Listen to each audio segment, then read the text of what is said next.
اتنا پردازی کا رونا روتے ہوئے کیوں کہا اے لا الہ کے وارث باقی نہیں ہے تجھ میں گفتار دل بنانا کردار ظاہرانہ اے لا الہ کے وارث باقی نہیں ہے تجھ میں گفتار دل بنانا کردار ظاہرانہ تیری نگاہ سے دل سینوں میں کانپتے تھے تیری نگاہ سے دل سینوں میں کانپتے تھے کھویا گیا وہ میرا جذبہ طلب نرا انسان کا رعب مسلمان کا رعب کیا تھا حکومت یہاں کر رہے ہیں بیٹھے ہوئے عمر فاروق اور اس حکومت کا دبدبہ عمر کا دبدبہ کہاں ہے بڑی بڑی طاقتیں اس کے سامنے عاجز ہیں اس کے سامنے سر نیمو ہیں تھرا رہی ہے کانپ رہی ہے تو یہ ہے مسلمان کی شان لیکن ہم نے اپنی شان پہچانا کہاں ہے ہم نے اپنی شان کو پہچانا کہاں ہے جب مسلمانوں نے حبشہ ہجرت کی ہے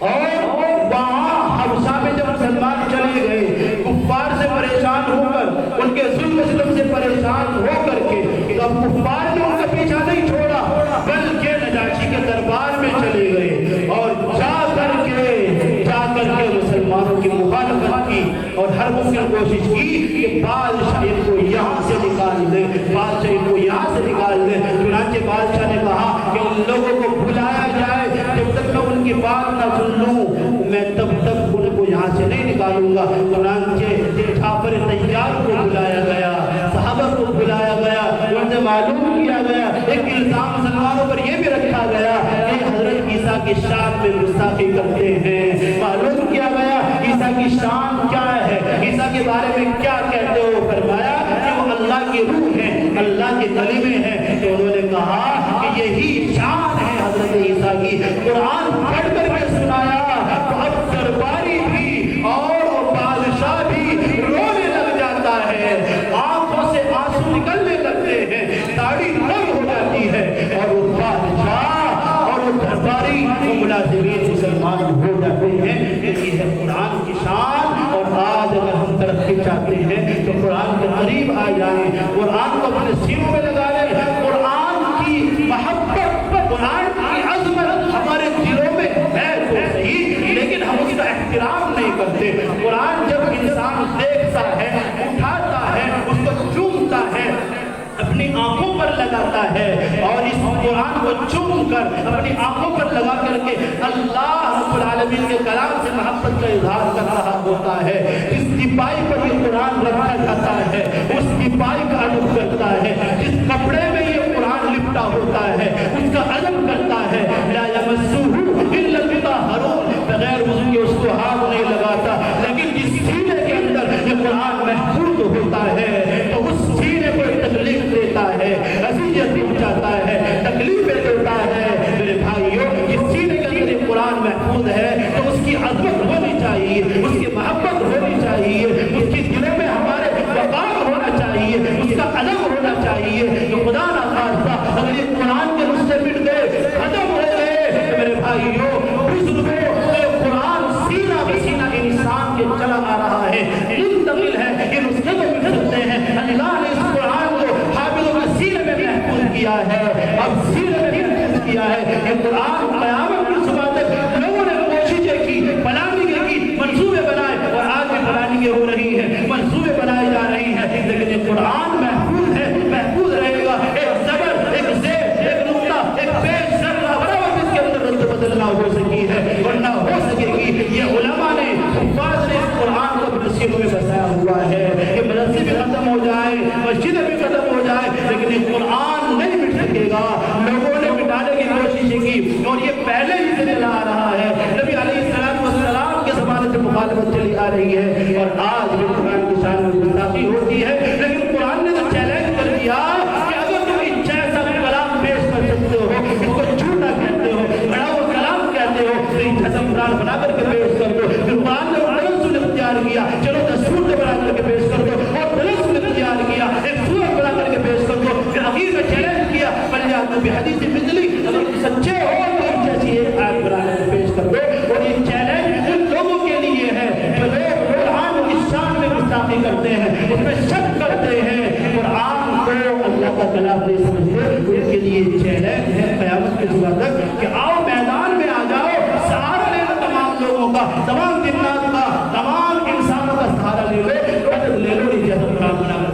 بھائیوں، لیکن کوئی قرآن اجازت نہ کر کے پیش نہ کر سکا ہے، نہ کر سکے گا انشاءاللہ قیامت کی صبح تک بھی۔ جو حالات آ رہے ہیں، یہ حالات کیوں آئے، کس وجہ سے آئے؟ یہ حالات ہمارے ہاتھوں کی کمائی ہے۔ اللہ کے نبی علیہ السلام کی ایک حدیث میرے ذہن میں آ گئی۔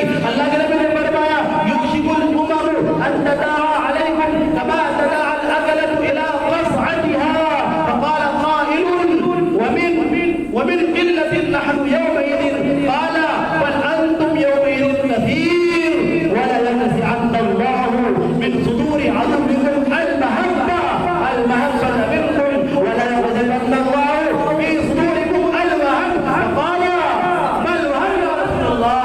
قال حب الدنيا وكراهية الموت، حب الدنيا وكراهية الموت۔ فرمایا ایک زمانہ ایسا آنے والا ہے کہ دعا کی قبولیت کا وقت ہے، ایسے موقع پر جب اللہ کا کلام پورا ہوتا ہے، اللہ رب العالمین کی جانب سے 4000 فرشتے نازل ہوتے ہیں، اور جو دعا مانگی جاتی ہے اللہ قبول فرماتے ہیں، وہ فرشتے آمین کہتے ہیں۔ اس لیے پورا مہینہ ہم نے محنت کی، اور جب انعام کے ملنے کا نمبر آیا تو ہم نہ جائیں اس مبارک لمحے کو نہ کھوئیں، اپنے اس وقت کو برباد نہ کریں۔ جو اللہ کا انعام مل رہا ہے اس انعام کو حاصل کر کے جائیں۔ تھوڑی بات آپ کے سامنے میں عرض کر رہا ہوں، انشاءاللہ اس کے بعد دعا ہو جائے گی، اس لیے جانے کی فضا نہ بنانا۔ تو فرمایا اللہ کے نبی نے ایک زمانہ ایسا آ رہا ہے کہ قریب ہے کہ اور لوگ تم پر اس طرح حملہ آور ہوں گے کہ جس طرح کھانے والے کھانے کے برتنوں پر ٹوٹ پڑتے ہیں۔ شادی حالوں میں آپ نے دیکھا ہوگا کہ جب کھانا شروع ہوتا ہے پلیٹ لے کر کے ایک دوسرے پر چڑھنے کے لیے تیار ہو جاتے ہیں۔ فرمایا ایک صحابی نے کہا کہ یا رسول اللہ اس وقت ہم تعداد میں کم ہوں گے؟ فرمایا کہ نہیں بلکہ زیادہ ہوں گے، کثیر ہوں گے، بلکہ تم اور بہت زیادہ ہوں گے۔ فرمایا اللہ کے نبی علیہ السلام نے کہ تمہارے دشمنوں کے دل سے رعب ختم ہو جائے گا، تمہارا رعب ختم ہو جائے گا، تمہارے دلوں میں وہن داخل ہو جائے گا۔ فرمایا یا رسول اللہ وہن کیا ہے؟ فرمایا دنیا کی محبت اور موت سے نفرت۔ کیا فرمایا؟ دنیا سے محبت اور موت سے نفرت۔ آج دنیا سے ہم نے محبت لگا لی، دنیا میں جی لگا لیا تو نفرتیں پھیل گئی۔ مسجد کے اندروں میں نفرتیں ہیں، خاندانوں میں نفرتیں ہیں، رشتہ داروں میں نفرتیں ہیں۔ اگر قرآن کو ماننے والے ہوتے تو نفرت نہ ہوتی۔ اور آج مسلمان گھٹ کر کے زندگی گزار رہا ہے، اس کے دل میں ڈر ہے، خوف ہے۔ اگر اللہ سے نہیں ڈرو گے تو خوف نہ جانے کس کا دل میں بیٹھ جائے۔ اس لیے آپ سی لڑائی جھگڑوں کو ختم کر دو۔ رسول اکرم علیہ السلام ایک مرتبہ شب قدر کی تعین کو بتلانے کے لیے باہر تشریف لائے۔ اب آپ نے دیکھا کہ کچھ لوگ لڑ رہے ہیں، جھگڑ رہے ہیں، تو اللہ کے نبی نے فرمایا کہ میں آیا اس لیے تھا تاکہ تمہیں شب قدر کے بارے میں بتلاؤں، لیکن اللہ نے اس کی تعین میرے ذہن سے نکال دی تمہارے اس لڑنے کی وجہ سے۔ تو لڑائی تو بہت بڑی نفرت، آپس میں نفرت، اللہ کی پناہ، مسجدوں کے اندر بھی نفرت، خاندانوں کے اندر بھی نفرت۔ میرے بھائیوں اللہ کے لیے نفرت نہ کرو۔ نفرت تو غیر بہت بڑھ رہے ہیں، بہت ستا رہے ہیں، تکلیفیں دے رہے ہیں، ظلم کر رہے ہیں۔ ان کو معلوم ہے کہ مسلمان بٹا ہوا ہے، کہا گیا کہ بٹو گے تو کٹو گے، وہ ایسا ہو رہا ہے۔ اگر مسلمان متفق ہو جائے، متحد ہو جائے، ایک دوسرے کا ہمدرد ہو جائے، ایک دوسرے کا غمگسار ہو جائے، ایک دوسرے کے ساتھ مصیبت میں کام آنے والا ہو جائے، تو پھر میرے بھائیوں کسی کی ہمت نہیں، مجال نہیں کہ مسلمان کی طرف نگاہ اٹھا کر کے بھی دیکھے۔ اور آج جس طرح اللہ کے گھر میں جمع ہے، رمضان میں جمع ہوتے ہیں، سروں پر ٹوپیاں سجا لیتے ہیں، کرتا پائجامے میں آ جاتے ہیں، مسجدیں پر ہو جاتی ہیں، کوئی مسلمان کو باہر سے نہیں آئے، کرائے کے مسلمان تو نہیں لائے گئے، وہی لوگ ہیں، وہی مسجدیں ہیں، لیکن انسان نے اللہ رب العالمین کی محبت میں غرق ہو کر کے ارادہ کر لیا ہے۔ اس لیے میرے بھائیوں بزرگوں، جس طرح ہم آج جمع ہیں، رمضان میں جمع رہے، اسی طرح یہی شان ہماری پورے سال ہونی چاہیے، پورے سال یہی شان ہونی چاہیے۔ یہی شان ہونی چاہیے، ایک دوسرے سے محبت ہونی چاہیے، نفرت کو ختم کر دو۔ تین تک اگر کوئی انسان دنیا کی رنجش کی وجہ سے کسی سے نہیں بولا، اللہ کی عبادت کر لے، روزے رکھ لے، تہجد پڑھ لے، بڑی بڑی لمبی لمبی تسبیحیں پڑھ لے، اس کی عبادت قابل قبول نہیں، قابل قبول نہیں ہوگی۔ مسجد تو اللہ کا گھر ہے، مسجدوں میں بھی نہ پڑھے، مسجد کا کوئی مالک نہیں ہوتا۔ مسجدوں میں جہاں جہاں مسجدوں کا قرآن میں ذکر ہے تو اس کی نسبت اللہ نے کہاں کی ہے؟ اپنی طرف کی ہے۔ مساجد اللہ کا لفظ استعمال کیا ہے، مساجد اللہ کی مسجدیں ہیں، لیکن کوئی نہ کوئی اس نظام کو چلانے کے لیے ہوتا ہے تو اس کا تعاون کرنا چاہیے، اس کی مدد کرنی چاہیے، امام صاحب کا خیال کرنا چاہیے، ان سے دین کو سیکھنا چاہیے، ان سے محبت کرنی چاہیے۔ میرے بھائیو، ائمہ یہ علماء یہ اکابرین ممبروں سے اور محراب سے ہم کو ہر مصیبت سے ہر خطرے سے آگاہ کرتے ہیں، اور جو اللہ کے نبی نے پیشین گوئی کر رکھی ہے ان سے آگاہ کرتے ہیں، مسلمانوں کو بیدار کرتے ہیں، ہوشیار کرتے ہیں۔ سارے ساتھ امام علم کے لگا ہوتا ہے، نماز وقت پر ہو رہی ہے، تلاوت وقت پر ہو رہی ہے، اذان وقت پر ہو رہی ہے، صفے وقت پر بچھ رہی ہے، گھڑی پر نگاہ ہوتی ہے اس مسلمان کی، اس نمازی کی، اور اگر امام کچھ لیٹ ہو جائے یا کہیں چلا جائے غیر حاضر ہو جائے تو اللہ کی پناہ مسجدوں میں کیا شور شراب ہوتا ہے آپ لوگ خوب جان سکتے ہیں، مجھ کو کہنے کی ضرورت نہیں ہے۔ اور جب امام نہ ہو تو کوئی مصلی پر کسی بھی ضرورت نہیں کہ مصلی پر کھڑا ہو جائے اور نماز پڑھا دے۔ امام کا مقام کیا ہے؟ امام ہے کون؟ امام کا مقام کیا ہے؟ وہ کس کا نائب ہے، کس کا خلیفہ ہے؟ یہ مصلی میرا اور آپ کی جاگیر نہیں ہے، یہ میرے اور تیرے باپ کا نہیں ہے، یہ مصلی رسول اللہ کا مصلی ہے، اللہ کے نبی کا مصلی ہے۔ اللہ کے نبی نے اس عالم کو، اس حافظ کو، اس قاری کو یہ حکم دیا ہے کہ اس کو سنبھال سکتا ہے، اس کو سنبھال سکتا ہے اور اس کے فرائض کو ادا کر سکتا ہے، لوگوں کو نماز پڑھا سکتا ہے، تو میری تیری کیا مجال کے مصلی پر کھڑا ہو جائے؟ یہ تو رسول اللہ کا مصلی ہے، یہ منبر و محراب رسول اللہ کی وراثت ہے۔ اللہ کے نبی نے فرمایا العلماء ورثۃ الانبیاء، علماء انبیاء کے وارث ہیں۔ اب انبیاء کیا چھوڑتے ہیں؟ انبیاء کیا چھوڑتے ہیں؟ مال چھوڑتے ہیں، درہم چھوڑتے ہیں، سونا چھوڑتے ہیں، چاندی چھوڑتے ہیں، نہیں بلکہ وہ جو علم چھوڑ کر کے گئے ہیں، قرآن چھوڑ کر کے گئے ہیں، دین چھوڑ کر کے گئے ہیں، اس قرآن کو سنبھالے ہوئے ہیں، ہماری روح کو، ہمارے بچوں کے ایمان کو سنبھالے ہوئے ہیں، ہمارے ایمان کو سنبھالے ہوئے، اور ہمارے ایمان کے، ہماری روح کے یہ علماء ٹوپ کر ہیں۔ جب انسان ظاہر اس سے بیمار ہو جاتا ہے، سر میں درد ہوتا ہے، تکلیف ہوتی ہے، بیمار ہوتا ہے، جس کو ڈاکٹر کے پاس جاتا ہے، اس کو 1,000 روپے فیس دیتا ہے، دوائی کھاتا ہے، اور جب روح کے بیمار کے پاس آتا ہے، جم کر دو، یا جب اذان کا نمبر آتا ہے، بچے کی پیدائش کا وقت ہوتا ہے، اذان پڑھنے کے لیے امام کو بلایا جاتا ہے، اب جب بچہ بڑا ہو جاتا ہے، وہ بچہ بڑا ہو کر کے اس قابل ہو جاتا ہے کہ اس کو کلمہ سکھلایا جائے، قرآن سکھلایا جائے، امام کے قریب آتا ہے، اس کو تعلیم دیجیے، اس کو پڑھائیے، اللہ کا قرآن، اللہ کا دین سکھلائیے، بچہ بڑا ہو جاتا ہے، نکاح کا نمبر آتا ہے، نکاح پڑھانے کے لیے امام کو بلایا جاتا ہے، اور جب بچہ اپنی حد کو پار کر کے اپنی زندگی کے لمحات کو طے کرے چلا جاتا ہے، بوڑھا ہو جاتا ہے، موت طاری ہو جاتی ہے، تو نماز جنازہ پڑھنے کے لیے کس کو بلایا جاتا ہے؟ کسی کی ہمت نہیں ہوتی۔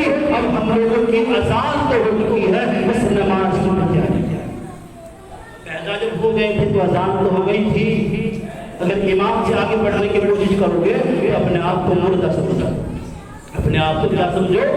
مردہ سمجھو۔ اس لیے میرے بھائیو، علماء کا احترام کرنا گویا کہ رسول اللہ کے حکم کو پورا کرنا۔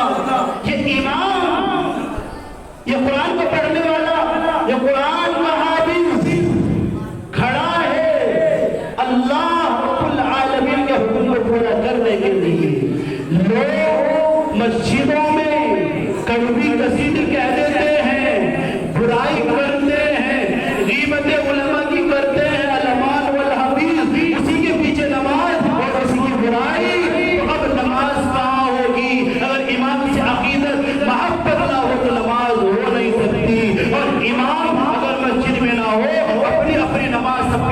چلے جائیں پھر میرے بھائیوں مسجد آباد کہلائے گی یا نہیں؟ آباد نہیں کہلائے گی۔ 27 نمازوں کا ثواب نہیں ملے گا اگر امام نہ ہو۔ تو امام کی وجہ سے مسجد آباد ہے، امام کی وجہ سے اللہ کا گھر آباد ہے، ہماری عبادتوں کا ثواب بڑھ رہا ہے، درجات بڑھ رہے ہیں۔ کس کی وجہ سے؟ اس امام کی وجہ سے۔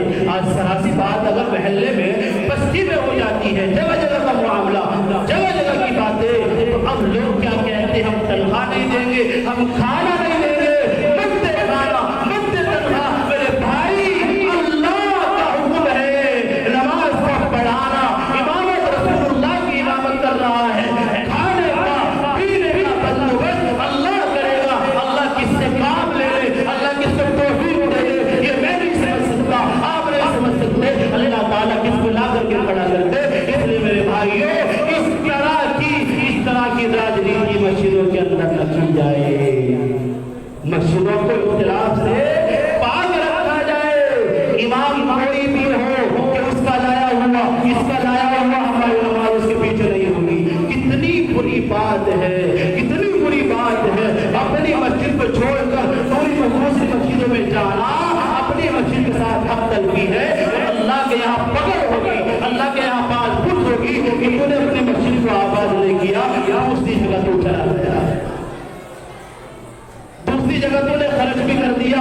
اپنی مسجد، اپنا امام محتاج تھا، اس لائق تھا کہ اس کی تنخواہ کو بڑھایا جائے، اس کی ضرورت پوری نہیں ہوتی تھی۔ تو میرے بھائیوں پکڑ ہوگی، پکڑ ہوگی، پکڑ ہوگی۔ اس لیے خواب غفلت سے ہم بیدار ہو جائیں، خواب غفلت سے ہم بیدار ہو جائیں۔ رسول اکرم علیہ السلام کی ایک حدیث میں آپ کے سامنے عرض کر رہا ہوں، علماء کی شان کیا ہے، علماء کا مقام کیا ہے۔ میرے بھائیوں رسول اکرم علیہ السلام نے فرمایا کن عالما او متعلما او مستمعا او محبا فلا تنل الخامس فتهلك۔ کہ تو عالم بن یا طالب علم بن یا دین کی بات کو سننے والا بن یا دین کے ماننے والوں سے، دین کے پڑھنے پڑھانے والوں سے محبت رکھنے والا بن۔ 5 عالم کرنا کہ تو ہلاک ہو جائے گا، تباہ ہو جائے گا، برباد ہو جائے گا اگر ان کی غیبت کرے گا، برائی کرے گا۔ میرے بھائیوں کا اگر اللہ نے سوال کر لیا، عالم بنا نہیں بنا، طالب علم بنا نہیں بنا، دین کی بات کو سنا کہ نہیں سنا، کیا تو نے اللہ والوں سے، رسول اللہ کے وارثین سے محبت کی کہ نہیں محبت کی، تو اس کا بیڑا غرق ہو جائے گا، اس کا بیڑا غرق ہو جائے گا۔ اس لیے میرے بھائیوں اللہ کے کلام کو پڑھنے والوں سے، اماموں سے محبت کرنے والے بن جاؤ۔ ہو سکتا ہے یہ محبت کل اللہ کی بارگاہ میں ہمارے کام آ جائے اور یہ محبت ہم کو جنت میں لے جانے کے لیے لے جانے کا اور ہمارے نجات کا ذریعہ بن جائے۔ امام کے معنی پیشوا، رہنما۔ لوگ کہتے ہیں کہ امام لفظوں میں دل میں تو نہیں، دل سے نہیں، لفظ کیا کہتے ہیں؟ ہمارا امام، ہمارا پیشوا، ہمارے سروں کے تاج۔ اور جب نمبر آتا ہے قائد تنخواہوں کا تو اب ہوش اڑ جاتے ہیں، یہ سوچتے ہیں کہ کم سے کم تھوڑے میں رکھوں، اتنا دو کہ جس سے میرا گھر کا خرچ نہ بھی چل پائے۔ کتنا دیتے ہو؟ 5,000، 10,000، 15,000 تو اللہ ماشاءاللہ کی دیکھے ہوں گے۔ کتنے؟ 10,000۔ دیکھو امام کی ذمہ داری، امام کی ڈیوٹی کتنی ہے بتائیے؟ کتنی ہے؟ 10 گھنٹے کی، 5 گھنٹے کی، 1 گھنٹے کی، کتنی دیر کی ڈیوٹی ہے؟ بتاؤ بھئی، آپ لوگوں سے سوال کر رہا ہوں، کتنی ڈیوٹی ہے امام کی؟ 24 گھنٹے۔ کتنی ڈیوٹی ہے؟ 24 گھنٹے۔ اور اگر اس ڈیوٹی کو ایک غریب اور ایک مزدور سے کمپیئر کیا جائے، ایک مزدور سے اس کا مقابلہ کیا جائے، اس کی ڈیوٹی کتنی ہے؟ کتنی ڈیوٹی ہے؟ پھر آپ کو سوال کر رہا ہوں، 8 گھنٹے۔ صبح کو 9 بجے جائے گا، شام کو 5 بجے آ جائے گا، بیچ میں گھنٹے کا لنچ کرتا ہے۔ اور اگر کڑوی قصیدے سنائے گا مالک تو پھاولا اور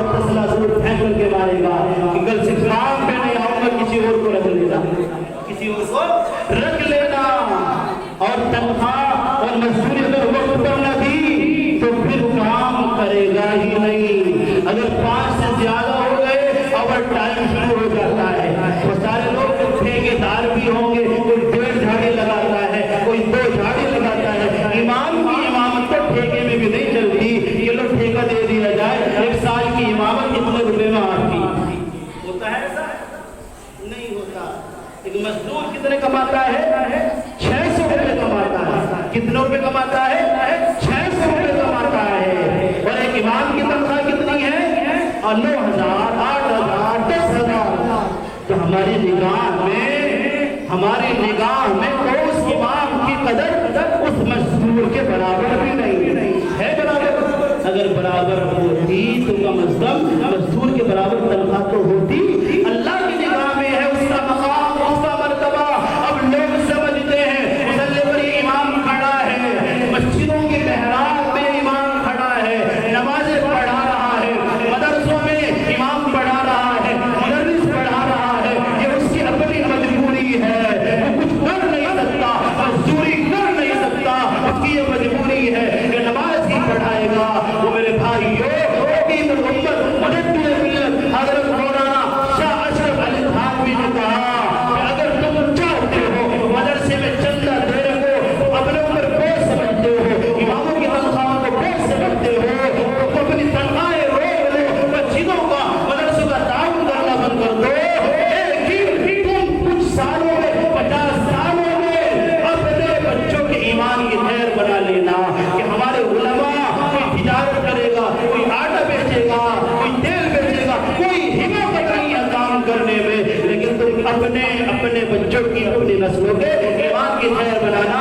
اور آج میں ان کا خادم ہونے کی حیثیت سے عرض کر رہا ہوں کہ 50 سالوں کا مسئلہ نہیں، 2-4 سالوں میں ہی ہمارے بچے دین سے محروم ہونے لگیں گے. اور یہ ہمارے علماء ہمارے بچوں کے ایمان کو سنبھالے بیٹھے ہیں، ان کے ذہن کو بنا رہے ہیں، ان کو الفاظ پڑھا رہے ہیں، اللہ کی بات پہ سکھا رہے ہیں، ہمارے مسائل کو حل کر رہے ہیں. اور ہمارا معاملہ ان کے ساتھ، ہمارا رویہ ان کے ساتھ کیا ہے؟ جو چاہے کہہ دے، جو چاہے ان کی جان میں گستاخی کر دے. میں ایک امام کی بات نہیں کر رہا، بلکہ علی الاعلان میں بسر عام کی بات کر رہا ہوں. سبھی کے لیے کہہ رہا ہوں، سبھی علماء کے لیے کہہ رہا ہوں، سبھی ائمہ کے لیے کہہ رہا ہوں. میرے بھائیو، کہ عالم لوگوں کی کڑوی کثیری سنتا ہے، کڑوی کثیری برداشت کرتا ہے، کڑوی کثیری برداشت کرتا ہے، سنتا ہے. آج ایک ایسا وقت آیا لوگ کھڑے ہو جاتے ہیں اور چوکیوں پر، چوراہوں پر اور سارا وقت خراب کر دیتے ہیں. کب شکر میں میرے بھائی تو قرآن سے محبت کب ہوگا؟ بعد کو منتظر کرنے جا رہا ہوں، انشاءاللہ دعا ہونے والی ہے. آپ حضرات کو بھی خیال ہے اور یہ تو آخری عشرہ چل رہا ہے. اس لیے میرے بھائیو، یہ علماء، یہ ایمان کڑوی کثیری کیوں سن رہا ہے؟ میرے حبیب نے بھی تو غیروں سے آپ برداشت کی تھی، دین کے خاطر، قرآن کے خاطر، اسلام کے خاطر غیروں سے آپ برداشت کی تھی. اور یہ تو پھر بھی اپنے ہیں، یہ تو پھر بھی ہیں. اس لیے میرے بھائیو، ان سے محبت کرو، ان کی قدر کرو، ان سے مسابقہ کرو. ہو سکتا ہے مسابقہ کل کام آ جائے. آپ لوگوں نے ان کے لیے کچھ کیا؟ ائمہ کے لیے کچھ کیا نہیں کیا؟ بتاؤ بھائی، آپ لوگ سارے سال آپ کی خدمت کرتے ہیں، کچھ کیا نہیں کیا؟ ذمہ دار حضرات بولیے، کیا نہیں کیا بھائی؟ بتاؤ.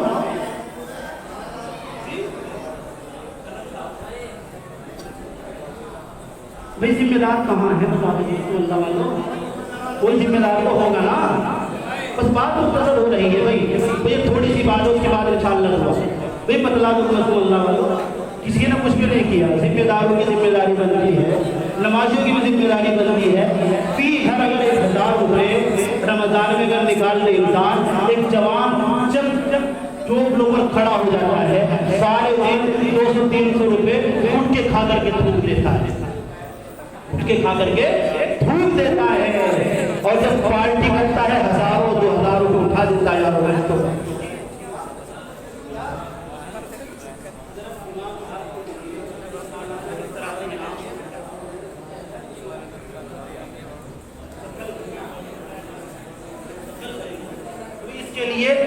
یہ کہہ رہی ہیں کہ انشاءاللہ کل کریں گے. آپ ان کے کرنے کے محتاج نہ ہیں. یہ بھی کوشش کریں، آپ بھی کوشش کریں اور کوشش کرتے رہیں، کیونکہ سال بھر میں ایک موقع آتا ہے. مسجدوں کا، مدرسوں کا خیال کو انسان رکھتے ہیں اور امام کا نمبر کب آتا ہے؟ ایک سال میں ایک بار نمبر آتا ہے. بھئی آپ جو کریں وہ تو کریں، اور کرنا چاہیے، محنت سے بھرپور کرنا چاہیے، زیادہ سے زیادہ کرنا چاہیے، ان سے محبت کا اظہار کرنا چاہیے.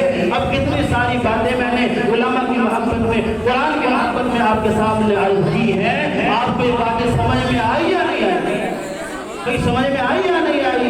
اب میں یہ دیکھنا چاہتا ہوں کہ علماء سے محبت آپ لوگوں کو ہے نہیں ہے؟ اب میں دیکھنا چاہتا ہوں کہ اگر آپ لوگوں سے کوئی تقاضا چھوٹا سا رکھوں، یہ اس انعام و اکرام سے الگ ہوگا، اس انعام و اکرام سے الگ ہوگا کہ آپ لوگ اس قرآن کے پورا ہونے کے موقع پر ایک بابرکت مصافحہ اپنے امام سے کر لیں، جس کو قرآن سے محبت ہے، اللہ سے محبت ہے، امام سے محبت ہے، تاکہ اظہار ہو جائے محبت کا۔ اور جو انعام آپ دیں گے وہ الگ ہے، آپ اس مصافحے کو اس میں نہ جوڑیں، کوئی کھڑے ہو جائے، امام صاحب آپ بھی کھڑے ہو جائے، جس کو جیسے بھی موقع ہو سکتا ہے کل قیامت کے دن اللہ سوال کر لے کہ عالم سے مصافحہ تم نے کیا تھا کیا؟ کہ کہاں کیا تھا؟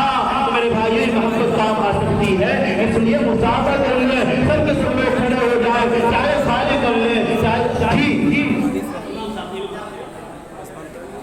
بھئی امام صاحب کو امام صاحب ماشاء اللہ